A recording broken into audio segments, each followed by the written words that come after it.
is try to make sure you guys understand the intuition behind the swap. So remember the example in class, we have two firms, ABC and XYZ, where the XYZ is a lower credit rating firms and ABC is a high credit rating firms. How can you tell that? Well, just look at the interest rate. If you receive a lower interest rate from market, it means that you are a lower rating, higher rating company, which means that you have lower rate of default. You are more like reliable in the eyes of the bank.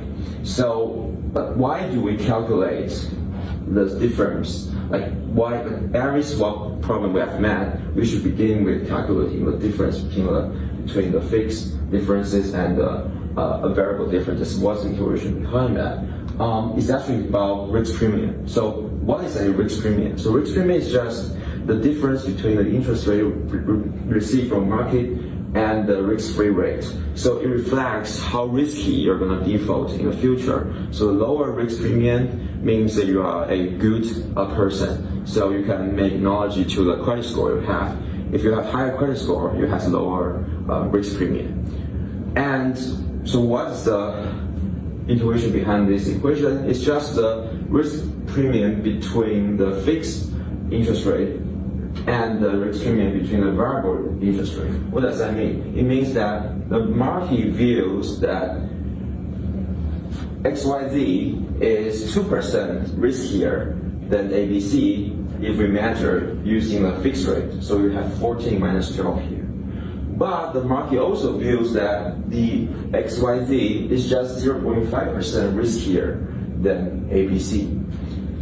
Sorry, the version of the ABC just 0.5% riskier than XYZ. So this means that the market is not efficient. There must be something going wrong in the market, because if the benchmark risk-free rate is the same, the difference between whatever, whether you measure the risk based on the fixed rate or variable rate, there should be the same risk premium between those two firms.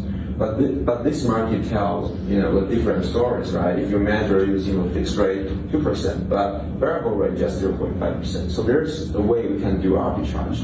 Arbitrage means that you can get free lunch without paying anything. So that's why we should start with this part to find if there's a opportunity to do arbitrage in the market. So in other words, if this difference is 0, you cannot do a swap, or if you do a swap, nobody is going to be better off. So how to set that up?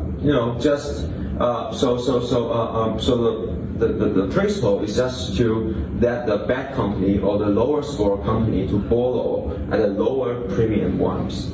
So as I mentioned, XYZ is 2% riskier in terms of fixed rate, but just 0.5% riskier in variable rate. So we should always let the bad one to borrow at a lower riskier product, that is the variable rate. Well, so XYZ should borrow variable. So that's how we set up the problem and to tackle the questions. So if vice versa, if the fixed rate, the premium is lower than the variable rate premium, the XYZ should start to borrow the fixed rate, and the counterparty will borrow the other one. And that's the general way to solve the questions. Okay.